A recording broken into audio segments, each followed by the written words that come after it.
Hello, it is the cousin, and I am back for another beer tasting video. I get a kick out of brew. It is currently Saturday night. I've been pretty hungover today. Literally just went to the cafe earlier, had a bit of a fry up, and then, well, I say a fry up, I had fried egg, toast, beans, and a coffee. And then not too long ago, I went to the Chinese takeaway and got some egg fried rice, but the corner shop next to it was closed. So after I had the food, I went out, got a Coca-Cola, and yeah, got the beer. I wasn't actually planning on doing one, but sometimes when you're hanging a little bit, a beer can help. So this is a beer tasting, and it's also recovery, because last night, and I think I mentioned this in the last video we did, which was the Club Colombia. As you can see, I've still got the beers all up there. I went out last night with Asher and Danelle, the twins. And originally, I was only going to go for a few down the pub. Then we ended up going to O'Neill's, and then we ended up going to Cocktail Academia, a nightclub, and didn't get home till about 4 in the morning. So it was a very heavy night. I think we were drinking a lot of Stella, and then I got Danelle I remember going up to him and being like, oh yeah, this is what, or do you want to try what I used to get back in the day? And even though I'm sure it was Havana, there was a time where I do remember getting a thing called Monkey Shoulder, so I ended up getting one for me and Danelle. Asher didn't want one. And Danelle, afterwards, as we walked out of there to go to the Cocktail Academia, he was like, Adam, that has absolutely fucked me. So I'm expecting those two are going to be hanging a bit as well. So yeah, that is why I'm doing this beer tasting. Like I said, bit of a recovery there.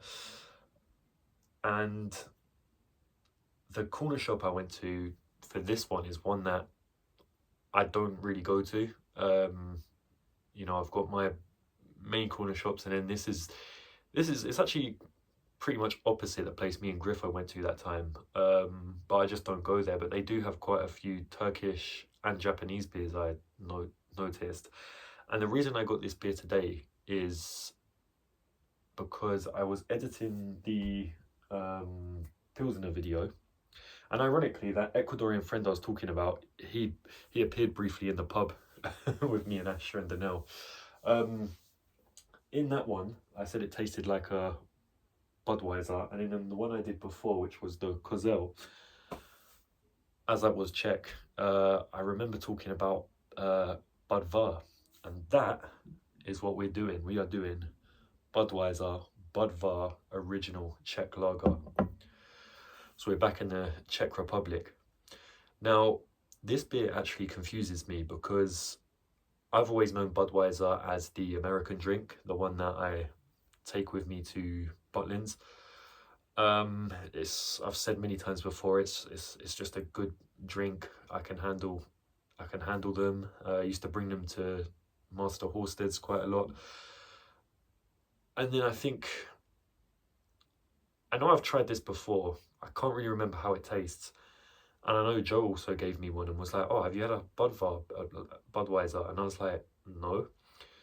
So I don't know if the Budweiser we all know and love, because this looks like the original one, and it does say original Czech lager. I don't know if the Budweiser is just an alternative of this or what's going on there, but that's something I'm going to have to look into at the end of this video. So this is supposedly the original Budweiser, or the OG Budweiser. It's 5%. It says here, owned by the Czech Republic, Budweiser Budvar original.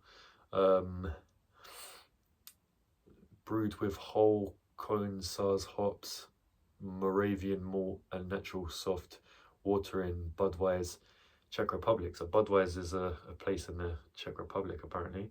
Budweiser, yeah, all the boring shit. And I mean, it does look like a classic beer. It's got a bit more of a, I don't know, not weathered, just classic look to it. Like they use this, like, it feels more like paper, like old paper. Got the little engraving of the Budweiser badge, I guess. Says Budweiser in this classic writing. You got a little symbol of what I'm guessing is Budweiser in the Czech Republic. It says České Budejovic Budweiser. You know what, I'm not even going to bother, I'm too hungover for that shit. And then it's got this, like, it's almost like a creamy coloured white, and with the red stripe at the bottom. So similar, I suppose it does look like a more older version, historical version of the Budweiser. But yeah, I really need to understand the correlation there. And then it's got a little neck seal with the Budweiser, and then a little bit of about it there on a darker bit.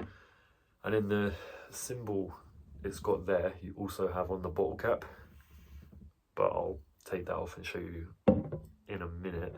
So I'll give you guys a little 360. You can see the symbol there and then the writing along there. So Budweiser, Budvar, original Czech lager. And then we got all the boring shit on the back, and it continues this white and red colour scheme, which looks very much like the Polish flag. So what would I give that on design? To be honest, I do quite like that. There's something very classic looking about it. It's got all the colours of the Czech Republic, like the Czech flag is pretty much the Polish flag, but with a blue triangle on one side, and there's a bit of blue in this symbol, so it's got the colours of the Czech flag. I do quite like it. I think I'm going to give that a 4.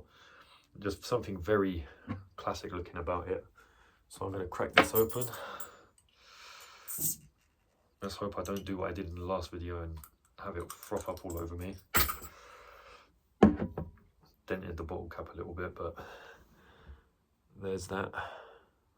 Very nice looking. We'll make a fine addition to the collection, so cheers.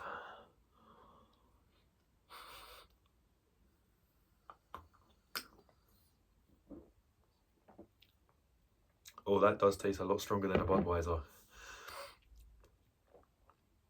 On that first taste, to be honest, that doesn't even taste like a Budweiser. This tastes, I don't know what it is. There's certain beers that have this taste, and the one that comes to mind straight away is a Peroni, which I'm pretty sure me and Asher and Danelle had at least one of those in O'Neill's, maybe even 2. Or was it in Cocktail Academia? One of the 2. Like, obviously they give you the bottle in, I think it's, yeah, Academia they do. But it's almost like that bottly taste. But yeah, there's a lot more strength there. But that taste I'm talking about, it's not really my favourite. I'm not sure why. I remember Joe years ago got me a big bottle of Peroni one time for Christmas, and that's when I first discovered that taste, and I thought, yeah, not the biggest fan of it. Like Moretti, I love. Stella, Budweiser, these are all good ones to have out the bottle, but I feel some of them, like Peroni and this one, they've just got that, the only way I can describe it is bottly taste. I don't know why. I don't know if it will taste any different out of a can, but it isn't my favourite or my preferred taste, so.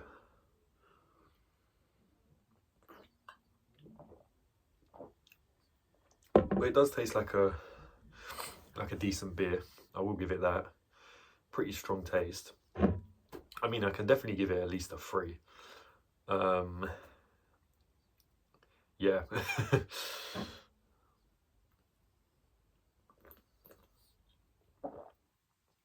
If you haven't seen it yet, there's the Budweiser badge.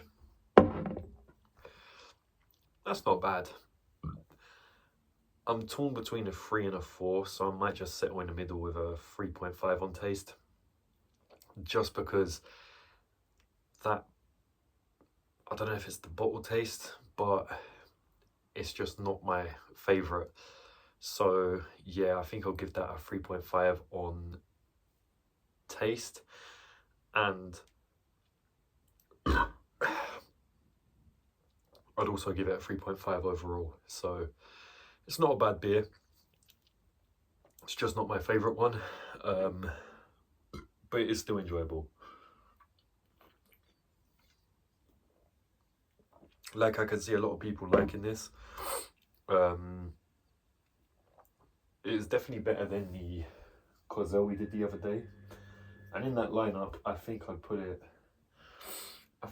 it, yeah, somewhere around this section here, with between the Red Stripe and the Perla.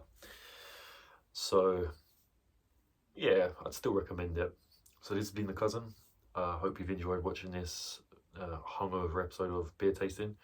If you have, please like, subscribe, share, all that other shit, and I shall see you in the next one, which hopefully I'll be a lot more livelier in. So until then, cheers.